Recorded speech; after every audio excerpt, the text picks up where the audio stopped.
Pag-usapan po natin yung subject na pagka-Diyos. O sa English po nito ay Godhead. Now, sinabi po natin na ito po ay one of the controversial topic na pwede pong pag-usapan pagdating sa tinatawag nating paniniwala. Now, pag pinag-usapan po natin ang paniniwala, kasi meron pong iba't ibang interpretasyon, iba't ibang paniniwala, iba't ibang pagtuturo patungkol sa pagka-Diyos. Ngunit, ibig ko pong ipagpauna, ang ating pong pag-uusapan, ang ating tatalakayin, hindi po yung aking opinion. Hindi rin po yung opinion na kung sino man, kundi ito po ang pagtuturo ng banal na kasulatan. Dahil pag pinag-usapan po natin ang pananampalataya, we should base it according to the Word of God. Sapagkat ang kaligtasan ay nakasalalay sa kanyang salita. So we need to obey. Tayo po ay kinakailangan sumusunod sa pamantayan, pagtuturo ng Biblia upang sa ganon, tayo po ay maging karapat-dapat sa kanyang mga pangako. Ngayon, ito pong subject na ito na patungkol sa pagka-Diyos. Sabi ko nga po kanina, ito po ay one of the very controversial topic. Now, sa pag-aaral pong ito, meron tayong mga katanungan na dapat pong sasagutin. Pag pinag-usapan po kasi natin ang pagka-Diyos o Godhead, meron pong 4 na pangunahing katanungan na dapat pong masagot. At yan po yung tatalakayin natin sa biyaya ng Panginoon. Hindi man po natin mauubos sa ngayon. Magkakaroon po tayo ng part 2, part 3, o part 4 na kung saan gusto po nating himay-himay mabuti upang sa ganon, mas maintindihan. Pwede po kayo mag-take note, sa atin po mga tagapagsubaybay, pwede po kayo magsulat, pwede po kayo mag-jot down, mag-take note upang sa ganon, meron po kayong referensya, meron po kayong reference na pwedeng sundan. Now, dito po sa Aklat ng Roma, chapter 1, verse 19 to 20, ito po yung ating key scripture. Ang sabi po ay ganito, sapagkat ang nakikilala tungkol sa Diyos ay hayag sa kanila, sapagkat ito'y ipinahayag ng Diyos sa kanila, sapagkat ang mga bagay niyang hindi nakikita, buhat pa ng lalangin ang sanglibutan, ay nakikitang maliwanag sa pagkatanto o pagkaunawa sa pamagitan ng mga bagay na ginawa niya, maging ang walang hanggan niyang kapangyarihan at pagka-Diyos. Take note doon sa word na pagka-Diyos, upang sila'y walang madahilanan o maidahilan. Meron pong binabanggit doon na pagka-Diyos. And dito po sa Colossians chapter 2 verse 9, another scripture na atin pong babasahin na Colossians 2:9, sapagkat sa Kanya ay nananahan ang buong kapuspusan ng pagka-Diyos. Take note po yung salitang pagka-Diyos ulit ginamit. Doon sa verse 19, verse 20 ng Romans chapter 1, ginamit yung salitang pagka-Diyos. Dito sa Colossians 2:9, binanggit muli yung salitang pagka-Diyos. Ano pong sabi diyan? Sapagkat sa Kanya'y nananahan ang buong kapuspusan ng pagka-Diyos sa kahayagan ayon sa laman. Yung buong kapuspusan, the fullness of the Godhead bodily. Ito'y nahayag, of course, nahayag sa laman, wala pong iba kundi sa ating Panginoong Jesucristo. Now, ang paksang ito ay isa sa pinaka-controversial na pinag-uusapan ng iba't ibang grupo, iba't ibang uri ng pananampalataya sa mundo. Halos lahat din po ng tao naniniwala at tumatawag sa Diyos. Ngunit, iba-iba ang kanilang pananaw, iba't iba ang kanilang pagkakilala sa Diyos. Yan. Lahat tayo naniniwala sa Diyos. Lalo tigit, tayo pong mga nakikinig, naglalaan po ng oras. Tayo po ay may kinikilalang Diyos. Tama po, di ba? Meron kang kinikilalang Diyos, meron tayong tinatawagang Diyos. Bagamat, hindi po parehas yung paniniwala. Pero meron tayong tinatawag na Diyos. Matawag tayo sa Diyos. Ngayon, pag-usapan po natin, dapat nating alamin at pag-aralang mabuti kung ano nga po ba yung sinasabi ng banal na kasulatan. Ano po ba yung itinuturo patungkol sa 4 na pangunahing katanungan patungkol sa Diyos. Dahil, alam po ba niyo, one of the major doctrine sa Biblia ang usapin patungkol sa pagka-Diyos. At pagka nakilala natin yung Diyos, ito po'y magresulta ng walang hanggang buhay. Pakinggan po natin dito po sa Aklat ng Juan, Kabanata 17, talatang 3. Ito po yung kahalagahan ng dapat nating makilala yung Diyos. Ang sabi po dyan, at ito ang buhay na walang hanggan, na ikaw ay makilala nila na iisang Diyos na tunay at siyang iyong sinugo sa makatuwid bagay, si Jesucristo. Ang pagkakilala sa isang Diyos na tunay, ito'y maghatid sa atin sa buhay na walang hanggan. So kinakailangan po pala, alam natin, kilala natin, sino po ba yung nag-iisang tunay na Diyos na binabanggit ng banal na kasulatan.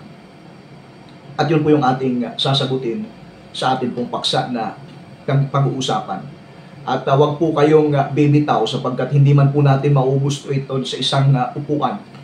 Dahil gusto po natin himay-himayin po ito ng mabuti. Para lang sa ganon, meron po tayong malalim na pundasyon. Kumbaga parang nag-uukay tayo ng pundasyon Yung tibay ng isang gusali ay nakasalalay po sa kanyang pundasyon. The more na malalim yung pundasyon, the more na matibay yung ito pong haligi. Now, ano po ba yung apat na pangunahing katanungan na sasagutin po natin? Para meron tayong preview, meron tayong panoramic view. So una, meron po bang Diyos? Yan yung unang tanong. Is there a God? Meron bang Diyos? Pangalawang tanong na sasagutin natin, ano ang Diyos? What is God? Pangatlong tanong, ilan ang tunay na Diyos na makapangyarihan sa lahat? Yan. Pang-apat at huling katanungan, sino ang tunay na Diyos na makapangyarihan sa lahat? Yan po yung 4 basic questions regarding Godhead. At kapag naunawaan po nating mabuti, hindi po tayo malilito. Hindi tayo malilihis at lalong hindi tayo maliligaw. So unahin po natin yung katanungan, meron bang Diyos? Dahil may mga ilan pa rin, although pagka tiningnan natin sa survey, tiningnan natin yung rating, kakaunting porsyento na lamang yung mga tao, yung mga lugar na hindi naniniwala sa Diyos. Ang hindi pagkilala po sa Diyos, ang tawag po sa kanila mga ateista. Atheist. Atheist means a person who denies the existence of God. Tao na itinatanggi na may Diyos na umiiral. Ngayon, pag pinag-usapan natin ang pag-aaral patungkol sa Diyos, yun po yung una dapat nating tanong, meron bang Diyos?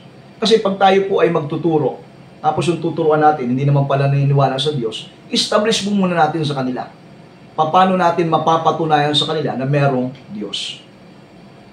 Now, una pong argumento. Ang una at huling talata sa banal na kasulatan ay nagpapahayag na merong Diyos. Ang una at huling talata. Ano po yung sinasabi ng unang talata? In the beginning, God created the heaven and the earth. Nang pasimula nilikha ng Diyos ang langit at ang lupa. Meron pong tinutukoy ng isang Diyos. In the beginning, God created. Not gods. Merong Diyos na lumalang. Merong Diyos na lumikha. Unang talata po yun. Yung huling talata ng Biblia, itong Revelation chapter 22, verse 20 hanggang 21. Ang sabi po rito, He which testifieth these things saith, Surely I come quickly. Amen. Even so, come, Lord Jesus. That the grace of our Lord Jesus Christ be with you all. Amen. Meron pong binabanggit na Panginoon at isang Panginoon ang tinutukoy. So dito po sa una at huling talatang ating binasa, nagpapahayag ang banal na kasulatan, yung umpisa at yung pagtatapos, meron pong ipinapakilalang Diyos. Nang pasimula, nilikha ng Diyos ang langit at ang lupa. At ang sabi po ng Revelation chapter 22 verse 20 hanggang 21, ako'y dumarating na madali. Akong Panginoon na mapagbiyaya. Andun po yung kanyang biyaya. Now, dito po sa dalawang talatang ito, mapapansin po natin bakit natin binigyan po ito ng emphasis. Yung unang talata at yung huling talata, meron pong pagpapahayag na meron pong Diyos.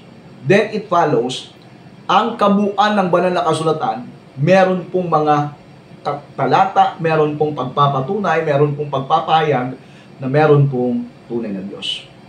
Now, isa sa dapat nating bigyan ng pansin kapag pinag-usapan natin ang pagka-Diyos o tanong na meron bang Diyos, hindi natin pwedeng ihiwalay ang pag-aaral natin sa banal na kasulatan. Ibig kong sabihin, hindi natin pwedeng i-claim na tayo po'y naniniwala sa Diyos tapos hindi tayo naniniwala sa Kanyang salita. Dahil ito po'y magiging conflict yan. Ito yung magiging problema. Kapag ikaw ay naniniwala sa Diyos at hindi ka naniniwala sa Biblia, sa banal na kasulatan, dahil kung ang katwiran mo ay ang Biblia ay gawa lang ng tao kaya hindi ka naniniwala, naku, malaking conflict po yan. Bakit? Dahil paano mo masasagot ang katanungan ng lahat ng mga tanong patungkol sa Diyos? Sino ba ang Diyos? Ilan ang tunay ng Diyos? Ano yung Diyos? Ano yung kanyang plano? Ano yung kanyang paraan? Ano yung kanyang itinuturo sa atin? Paano natin malalaman kung hindi natin alam ang kanyang salita? Yung pagkilala sa Diyos ay hindi pwedeng iwalay sa kanyang salita. Dahil ang pinakamanual ng nagpapahayag patungkol sa Panginoong Diyos ay yung banal na kasulatan. Kapag ang logic po kasi natin, ito po, pasensya po, gagamitin ko po yung ganong klaseng lohika. Kapag ang logic po natin, dahil gawa ng tao, hindi nating paniniwalaan. Kasi nga, meron po tayo napapakinggan ganon. Sinasabi, ang Biblia niya, gawa lang ng matatalinong tao yan. Tao lang anyang may gawa niya, kaya na ako naniwala. Sabi ko pa nga matalinong tao pala yung gumawa bakit hindi mo pinaniwalaan? Kasi kapag naniwala ka doon sa gawa ng matatalino, matalino ka rin. Ngayon, pag hindi mo pinaniwalaan na yan ay gawa ng matalinong tao, anong tawag sa iyo? Diba? Kabaliktaran ng matalino. Yan po yung logic.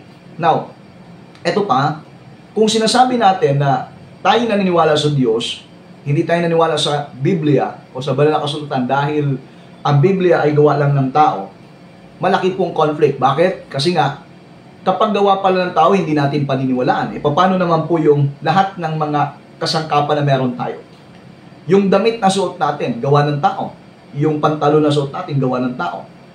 Lahat ng meron tayo na nasa katawan natin, na gawa ng tao, hindi dapat natin tatangkilikin at wag mo rin susuotin. Hindi mo kasi pinaniwalaan kapag gawa ng tao.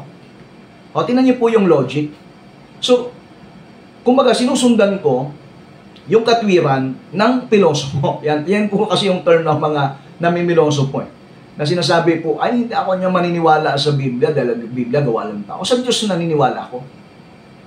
Yun ang rebuttal natin. Paano mo masasabing may Diyos? Sino ang Diyos? Ano yung kanyang plano? Ano yung kanyang kalooban kung hindi natin alam ang kanyang salita? Kaya nga, ang Biblia, ang una at huling talata, nagpapahayag na meron pong Diyos. Kaya ang tanong, meron bang Diyos? Ang sagot, opo. Resounding yes. There is a God. Now, isa pa pong patunay na meron pong Diyos. Ito. Yung kalikasang ginawa ng Diyos at yung buong sanglibutan, nagpapahayag na merong Diyos. Yung nature, yung creation, mapapansin po ninyo kapag nakapunta ka doon sa mga lugar na bihira mo mapuntahan. Lalo kapag makapunta ka doon sa 7 wonders of the world. Isa po sa na-ideklarang 7 wonders of the world, yung sa part po ng Palawan, di ba? Kapag nakapunta ka doon sa rice terraces, yung mga magagandang lugar, mamamangha ka at masasabi mo, di ba na idideklara palagi yung creation ng Panginoon? Nakikita nga natin yung mga post sabi ng mga nagpo-post, napakagandang creation ng Panginoon. Bakit lang nababanggit? Kasi nga, yung sanglibutan, ito'y nagpapahayag na meron pong Diyos na gumawa. Tingnan natin ang sinabi po ng Aklat ng Mga Awit, chapter 19, verses 1 until verse number 3. Sundan po ninyo sa inyong mga Biblia, pwede po ninyong isulat. Psalms chapter 19, verses 1 up to 3. Ang sabi po ay ganito, ang kalangitan ay nagpapahayag ng kaluwalhatian ng Diyos at ipinakikilala ng kaluwakan ang gawa ng kanyang kamay. Verse 2, sa araw-araw ay nagbabadya ng pananalita at sa gabi-gabi ay nagpapakilala ng kaalaman. Verse 3, walang pananalita o wika man, ang kanilang tinig ay hindi marinig. Ang sabi po ng verse 1, the heavens declare the glory of God and the firmament showeth His handwork. Yung kalangitan ay nagpapahayag ng kaluwalhatian ng Panginoon. Kaya nga, Na-amaze tayo palagi kapag nakakakita tayo ng mga pambihirang tanawin. At ang sinasabi natin palagi, napakagandang creation ng ating Panginoon.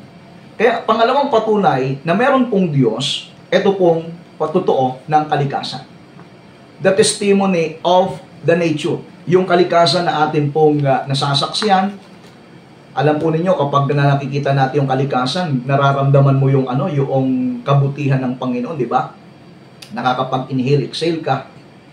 At mas na-appreciate mo ang kabutihan ng Panginoon every time na nakikita mo yung kalikasan. Pumunta ka nga lang doon sa mga berde, mga lunti ang lugar, talagang nare-refresh ka. Isa nga po yun sa itinuturo, di ba? Kapag ka medyo napipressure ka, nasa discouragement ka, parang masyado kang maraming iniisip, nababahala ka, tumingin ka sa mga berdeng mga lugar. Ito pong mga kagubatan, itong mga lunti ang dahon. Nakakapagpa-refresh po yan. Okay, nandun ka sa gilid ng dagat, yung tama po ng hangin mula po doon sa alon, nakakapag-refresh, nakakapag-create po ng negative ion. So, binabanggit natin ito sapagkat ito yung mga creation ng Panginoon, itong nilikha ng Panginoon, nagpapatotoo na meron pong Diyos.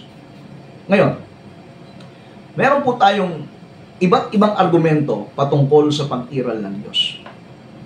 Ano po itong argumento? Ito yung universality of belief, na kung saan meron po tayong kanya-kanyang mga argumento na nagpapatotoo na meron pong Diyos. Ano-ano po itong argumento? Una, universality of belief in the existence of God. Anong ibig sabihin po niyan? Argumento mula sa pangkalahatang paniniwala sa pag-iral ng Diyos. Ito'y tumutukoy sa paniniwalang halos lahat ng tao ay naniniwalang may Diyos. Ito'y paniniwala na buhat sa kaibuturan ng puso ng tao, buhat pa ng siya'y ipanganak. Hindi po ba hindi natin matatawaran kahit nga po yung mga uncivilized na mga lugar? Di ba mayroon pong palabas na apokalipto. Mga uncivilized po yan, mga hindi pa talaga na-reach out. Makikita mo bagamat sila po ay hindi ganon ka well-oriented. Pero makikita mo, sa paraan ng kanilang ritual, itinataas nila doon sa taas yung kanilang handog. Ibig sabihin, sa kanilang puso, sa kanilang isipan, meron silang kinikilalang mataas. At sa buong mundo, meron po tayong pagkilala. Meron po tayong pangkalahatang paniniwala na merong Diyos. Kahit yung sinasabi po ng tao, ako anya hindi naniniwala sa Diyos, pero sa kaibuturan ng ating puso, meron pong Diyos na kinikilala. Pangalawang argumento, argument from cause. Yung tinatawag po nating cosmological. Anong ibig sabihin po itong cosmological? Argumentong may pinagmulan o may dahilan ang lahat ng mga bagay. Ito, isang matibay na patutuo po ito na merong Diyos. Ibig sabihin, meron pong cause and effect. Meron pong dahilan ang lahat ng mga bagay. Ang tao at ang sandaigdig ay bunga na meron talagang pinagmulan. Hindi ito basta lumitaw na lang o nayari sa kanyang sariling kagagawan. Halimbawa, kotse. Maniniwala ka ba yung kotse basta lumitaw yan? Basta pagputik mo ganyan, bigla na lang dumating? Yung relo na suot natin, yung relo na nasa pader, yung wall clock. Maniniwala ka ba na yan ay sumingaw na lang, lumitaw na lang? Di ba hindi? Sapagkat meron pong nagdisenyo, meron pong gumawa. Yun po yung sinasabing argument from cause o yung cosmological. Argumentong may pinagmulan o may dahilan ang lahat ng mga bagay. Hindi pwedeng lumitaw na lang. Hindi pwedeng nagkataon lang. Hindi rin po dahil sa Big Bang Theory. Basta na lang nabuo. Hindi po ganon. Meron pong responsible, meron pong creator, meron pong pinagmulan ang lahat ng mga bagay sa mundong ito. At yan po yung Diyos. Isa sa pinakamatibay na argumento yan, argument from cause. Another argument na nagpapatuto na merong Diyos, argument from design. Teleological. Nang ibig sabihin po nito, argumento mula sa disenyo. Halos may pagkakatulad doon sa argument from cause. Yung argument from cause may pinagbulan. Itong argument from design may nagdisenyo. Ito'y argumento na kung saan makikita natin na ang lahat ng mga bagay na nilikha ay may maayos na disenyo. Ito po'y napakagandang halimbawa. Solar system. Pansinin po yung organize yung pagkakagawa ng Panginoon. Meron tayong solar system na umiikot sa orbit. Yun pong mga planeta. Habang umiikot yung mga planeta sa orbit, umiikot din yung mundo sa kanyang sarili. At yung pag-ikot niya sa kanyang sarili isang araw, yung pag-ikot niya doon sa orbit na nasa gitna yung araw, isang taon po yun. So makikita natin, meron pong orbit, merong solar system, na yung sistema na yon ay nagiging dahilan upang hindi magbanggaan yung mga planeta. Yung pagkakadisenyo ng mga stars sa kalawakan. Yan po ay napakagandang disenyo na hindi natin pwedeng sabihin, basta nilang lumitaw yan. Basta nilang nagkaroon ng ganyan. Ibig sabihin, meron pong disenyo o meron pong nag-design.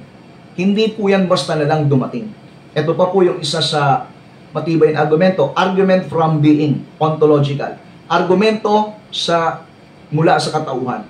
Paniniwala kung saan merong makapangyarihan nilalang o kaya hindi pangkaraniwang lumikha ng mga bagay. Merong supreme being, ibig sabihin, merong kinikilalang makapangyarihan sa lahat. Na kung saan, walang iba kundi tumutukoy sa ating Panginoong Diyos. Panglimang argumento, moral argument, anthropological. Pag sinabi pong anthropological, ito'y argumento sa moralidad ng tao. Ang kalinisan ng buhay ay tungkulin.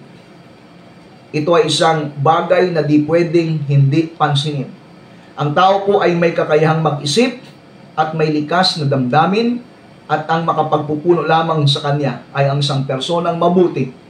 May kapangyarihan, may pag-ibig, may katarungan, may kabanalan. Sa makatuwid, meron po talagang manlilikhang pinagmulan ng moral ng tao. Isang hukom na nagbibigay ng kautusan.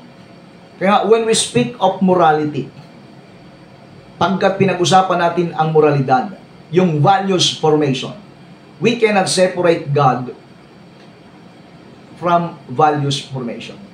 Magkakaroon lang po ng ayos na values ang tao kapag matutunan niyang kilalanin ang Diyos at sumunod siya sa kanyang salita. Meron tayong kumbaga, sa kaibuturan ng ating puso, meron tayong moralidad. We can discern between right and wrong. Meron tayong kakayahang i-check.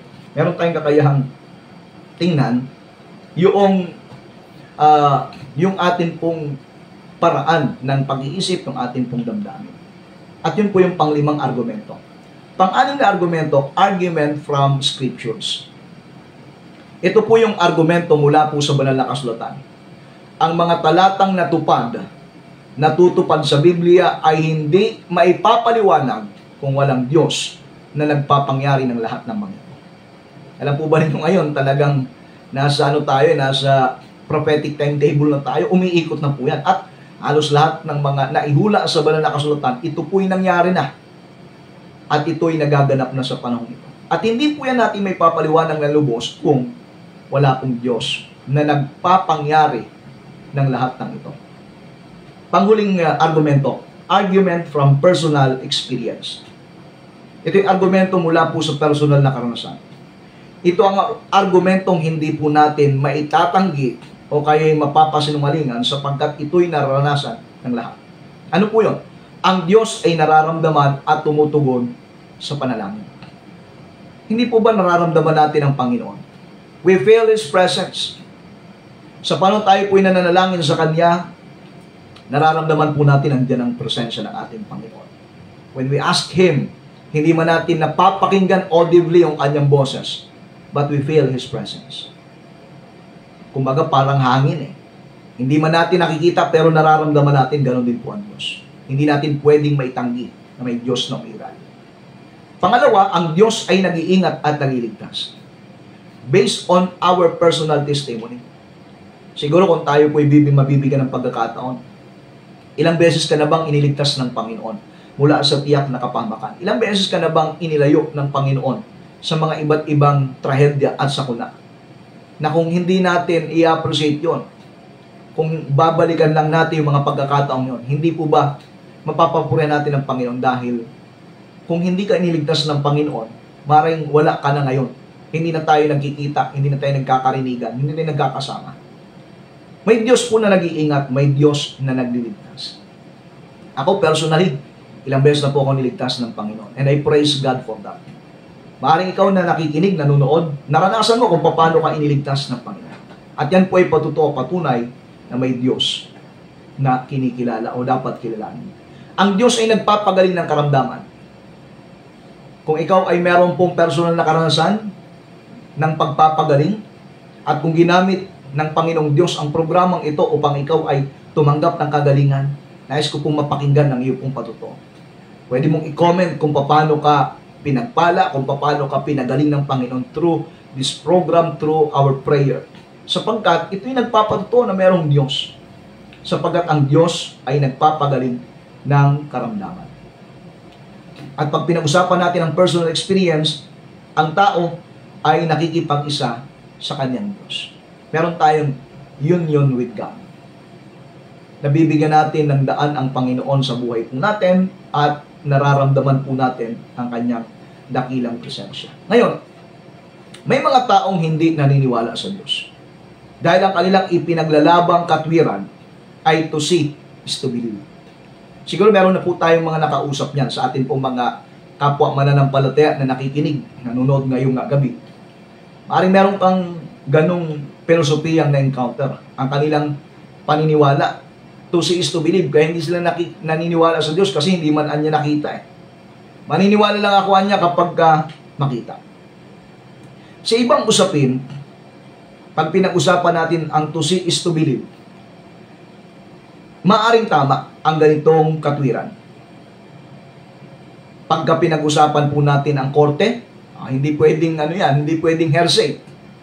Pag korte ang pinag-usapan, presentation of evidence, presentation of witness. Meron pong exhibit A, meron pong exhibit B, meron pong mga iba't ibang uri ng ipipresent mo dyan, magpapatuto tungkol doon sa iyong reklamo, tungkol doon sa iyong kaso. Hindi pwede doon sa pantahalang. Hindi pwede doon alatsamba. Kaya yung to see is to believe, pwede po natin i-apply pagdating sa korte. Pero pagdating sa pananampalataya, ibang usapin po yun. Bakit?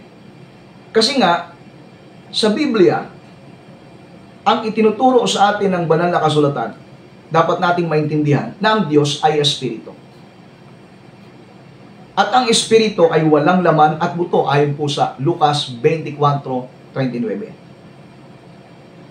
At ang pagiging Espiritu niya ay hindi siya nakikita maliban na lang kung naisin ng Diyos na magpakita sa ibang anyo na makikita ng mga tao. Ang tawag po na theophany. Kasi sa banal na kasulatan, nagpakita ang Panginoon sa iba't ibang anyo. Nagpakita siya bilang anghel. Siya po'y nagkatawang tao. Ngayon, maliban po roon, kapag hindi po siya nag-aanyong anghel, nag-aanyong tao, hindi talaga natin makikita sapagkat siya ay Espiritu. Kaya nga dahil dito, hindi tamang gamitin ang katwirang to see is to believe sa Diyos. Dahil po siya hindi nakikita. Pansin niyo po yung to see is to believe, hindi natin pwedeng i-apply sa Panginoon. At dapat nating maintindihan mga kapatid at mga kaibigan, kapag mag-relate tayo doon sa ganung uri ng filosofiya, may mga bagay o elemento sa mundong ito na kahit hindi po natin nakikita ay pinaniniwalaan po natin. Tulad ng hangin. Kung ang iyong paniniwala, kung ang iyong filosofiya to see is to believe, saka ka lang maniniwala kapag nakita mo. Iyan tanong ko sa iyo kapatid, kaibigan, nakita mo ba ang hangin? Nakita mo ba yung hangin? Of course, sasagot mo hindi. O bakit naniniwala ka may hangin? Kasi nararamdaman. O di hindi mo pwedeng i-apply ang to see is to believe. Hindi mo nakikita yung hangin pero naniniwala ka. Tapos pagdating sa Diyos, hindi mo siya nakikita, hindi ka naniniwala. O di ba? Parang illogic, di ba? Isa pa, yung boses o yung tinig. Ang boses, tinig o tunog ay hindi rin po natin ito nakikita. Subalit pinaniniwalaan natin. Bakit? Kasi meron pong pinagmumulan. Hindi natin nakikita yung boses, ang nakikita natin yung pinagmumulan o yung nagsasalita. Ganon din po ang Diyos, bagamat di natin nakikita, subalit atin naman po siyang nararamdaman. Kaya yung filosofiya, yung pananaw na to see is to believe, hindi po yan akma pagdating sa pananampalataya o sa patungkol sa Diyos. Kaya nga itinuwid po ito ng ating Panginoon Kristo ang ganitong pananaw. Si Tomas, yung kanyang alagad, sapagkat nung nabuhay na mag-uli ang Panginoong Hesus at nagpakita sa mga alagad, wala si Tomas nung nagpakita. Absent si Tomas, kaya mahirap po yung pala absent eh. Huwag po nating ugaliin na tayo po ay nag-absent sa church. Huwag nating ugaliin na tayo po ay para-absent. Ito po nung nagpakita ang Panginoon matapos yung mabuhay na magmuli, wala si Tomas. Ngayon, nagsabi yung mga mananampalataya, nabuhay na magmuli ang Panginoon. Yan sabi ng Panginoon, maliban na may pasok ko yung aking daliri sa pinagpakuan ng kanyang kamay o pinagpakuan sa kanyang kamay at sa kanyang tagiliran. Saka ako maniniwala. To see is to believe si Tomas. Kaya nga ng Panginoong Hesus ay nagpakita sa kanya, nagsabi siya ng ganito. Ang sabi ni Tomas, Panginoon ko at Diyos ko. Diba? Sapagkat ako'y nakita mo. Ito yung sinabi ng Panginoon. Sapagkat ako'y nakita mo at sumampalataya ka, mapalad yung hindi nakakita, gayon may sumampalataya. Tingin po, kapag ka ikaw ay nananampalataya kahit hindi mo nakita, mapalad ka. Sabi ng Panginoon eh, nakita mo ako Tomas, kaya nanampalataya ka. Nakita mo ako Tomas, kaya naniwala ka.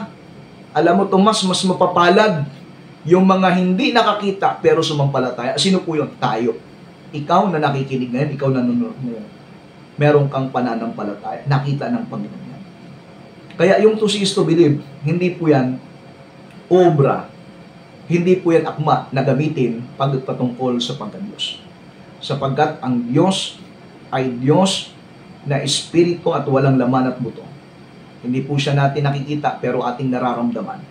Sa paano tayo nagpipray, sa paano tayo ay tumatawag sa Kanya, we feel His presence. Now, ano po ba ang sinasabi ng Biblia sa mga taong hindi naniniwala sa Diyos? Ano po ba yung description sa kanila? Ang sabi po ng mga awit, chapter 53, verse 1, mangmang ang taong nagsabing walang Diyos at maghati dito sa paggawa ng kasamaan. Ang mangmang ay nagsabi sa kanyang puso, walang Diyos, at sila'y gumagawa ng karumal-dumal. Alam po ba ninyo, kapag tumanggi ang isang tao sa pag-iral ng Diyos, ang sabi po ng Biblia, mangmang ang taong yun. At ito ang nagiging dahilan upang siya gumawa ng kasuklam-suklam o kay karumal-dumal sa harapan ng ating Panginoon. Ano pa? Ito'y magbubunga ng imoralidad at pagkasira o pagsama ng ugali ng tao. Bakit bumagsak ang moralidad ng sangkatauhan ngayon? Bakit yung gano'n na lang nasira yung pag-uugali ng sangkatauhan? Dahil po sa pagtanggi, sa pag-iral po ng Diyos. At loobin po ng Panginoon, tatalakayin po natin susunod, isa-isayin po natin yung pagbagsak ng moralidad ng sangkatauhan dahil po sa pagtanggi sa Diyos na makapangyarihan sa lahat. Kaya kapag tayo po ay manunumbalik sa Panginoon, makikilala natin at bibigyan natin ng lubos na pagpapahalaga ang Kanyang salita. Ito po ay magbibigay sa atin ng iba yung biyaya, iba yung kalakasan mula sa Panginoon at meron po tayong guidance mula po sa Kanya. At loobin po ng ating Panginoon, itutuloy po natin ito sa araw po ng bukas, ang ating pong subject. Alam ko po na ito ay magiging kapaki-pakinabang sa bawat isa at huwag po kayong bibitaw, huwag po kayong mawawala sapagkat tayo po ay magpapatuloy po sa ating pag-aaral. Loobin po ng Panginoon sa araw po ng bukas.